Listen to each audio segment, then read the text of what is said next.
How y'all doing today? It's your boy Eat Right Guy, and I'm back with another video. And for this video, I'm gonna be doing a day in the life of a renal dietitian. One of my subscribers put a comment in one of my previous videos wanting me to do that. And just to warn y'all, I'm gonna be all over the place in this video because from a day-to-day basis, I don't do the same thing. It's not like clinical dietitian, like clinical nutrition, where you go in, you have your assigned floors that you cover, you print out your patient list, and you go to see the patients that you have to see. You document, chart, or whatever, and then that's the end of the day, and then you come back the next day and you do the same thing over again. Being a renal dietitian in an outpatient clinic is a little different. It depends on the week, depends on when labs are drawn, and things like that. So your day-to-day activities can vary a lot. So first, let's just talk about the basics. I work 40 hours a week, Monday through Friday.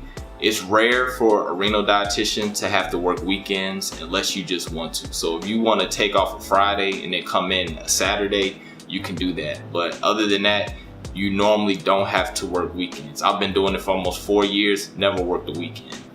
Also, I work at 2 hemodialysis clinics, and I have a total of around 140, 145 patients at a time. And so now I want to talk about like some of the things I have to do on a monthly, like my monthly responsibilities. First, we have to do assessments on every patient, 1 a month. So you have monthly assessments, and then you have comprehensive assessments. So the comprehensive assessments are either going to be on the new admits, patients that are unstable. Unstable is usually patients that have been in the hospital for like more than 15 consecutive days. Also, people that have been in the hospital, have been readmitted into hospital like twice a month. They will be considered unstable, and you have to do a comprehensive assessment on them. Also, yearly comprehensive assessment. So if you saw a patient, if the patient started in December, you have to do your comprehensive assessment, and then next is actually 90 days from then you do another comprehensive assessment, and then from that 90 days, you wait a year to do the next comprehensive assessment. So everybody that you don't do a comprehensive assessment on, you just do a quick monthly assessment, which is like a monthly note just to follow up on a patient to see how they're doing. Also, we have labs. So depending on what clinic you are, some clinics do labs the first week of the month, some can do it the second week of the month, some can do it the third week of the month. One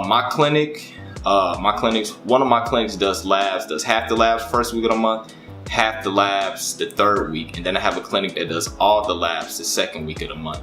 So once the labs are, the lab results are back, what I'll do is I'll go around to each patient and I'll review their labs with them.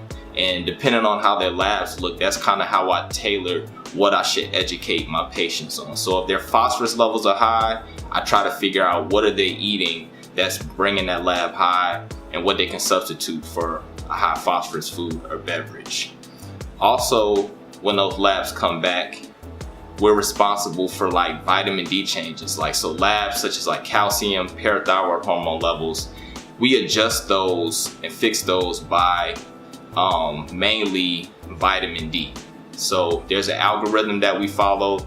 If the parathyroid hormone level is this high and the calcium this low, then you increase it by this many micrograms. So I do that on all my patients that need that change, and I do that for both of my clinics. That's a big responsibility for a dietitian. Also, sometimes you can go outside of the algorithm. If you notice trends, because we've been following these patients for years, and you know, if I bring their vitamin D levels to this dosage, then it affects their labs this way. You can kind of call the doctor and nurse practitioner and just give them other suggestions. Also, in a month, we do doctor's rounds. So each clinic has a doctor that sees patients there, and the doctors come 4 times a month. So they see each shift twice a month. And so on those days, you round with the doctor, you go patient to patient. It's you, social worker, and a nurse, and y'all go patient to patient. The doctors adjust their medications, refill any medications, and then this is where you can get orders signed or discuss changes that you think is best for the patient. So that's 4 times a month. And so each clinic, you do that 4 times a month. So it's literally 8 rounding days that you'll get, especially if you have 2 clinics. And sometimes the doctors will come, you know what I'm saying, on the days that you have to, like on the same day. So sometimes I have to run from one clinic to the next, and I may only catch like the first shift with one doctor, the second shift with another doctor. Also, we have quality meetings at the end of the month for each clinic that you're at. And this is a meeting where it's the dietitian, social worker, charge nurse, clinic manager, directors of operation, and the doctor. We all come together, and every month our company compiles like a whole bunch of different parameters of our clinic. So how well patients' blood is getting clean, how well their albumin numbers are, infection rates, fluid management, bone and mineral labs like phosphorus, parathyroid hormone, and calcium. How well are the patients at meeting these guidelines? And so we just have a big meeting, and we discuss different ways to improve upon our patients' outcomes. So we do that once a month at the end of the month. And also we do like monthly conference calls. We do a lot of them. And a lot of times, I know right now, we do a lot of conference calls on a pharmacy, because we are also, as dietitians, pharmacy managers. So the company that I work at has their own pharmacy, and they basically, you can sign patients up to get phosphorus binders, renal vitamins, calcium mimetics like Sensipar, and also numbing cream for the access. And we're responsible for that because it's mainly for phosphorus binders. So they want us to sign like a certain percentage of our patients up. So that's what I do a lot. Try to go around to the patients to make sure that they don't need any refills and things like that, signing them up so we can be so they can be on our pharmacy. And so that's pretty much what we do. Trying to see. Also, if a patient is like on a phosphorus binder or whatever, or on a medication like a calcium mimetic, and they can't afford the medication, or their insurance changed, or they have a high copay, we're responsible, as well as a social worker, in trying to get them assistance for that medication.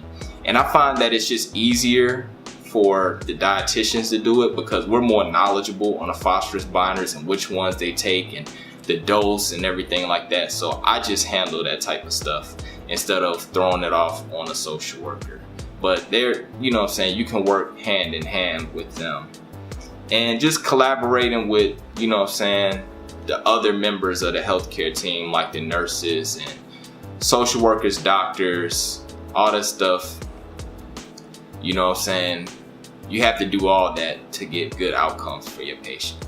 So like I said, so on a day-to-day basis, like today I'm going into work, we just got labs back. I'm gonna go over the labs, do any kind of vitamin D changes based on that algorithm, and I'm gonna go over the labs with the patients. Also towards the end of the month, I do all my charting out the way, and that's pretty much it. Like I said, this video is all over the place, but those are some of the things that I do as a renal dietitian. Hopefully this video was informative. I don't think it is, but it is what it is. Y'all have a nice day. And if you're a nutrition student or a dietetic intern and you're concerned about passing the RD exam, feel free to join my Facebook group, RD Exam Prep, which will be down in the description. And this is where you can be part of a community that will answer any questions that you may have, as well as I provided free study guides, notes, and practice exams. And while you're at it, follow me on Instagram at EatRightGuy and visit my website, eatrightguy.com, where I post weekly blogs on nutrition and dietetics related topics.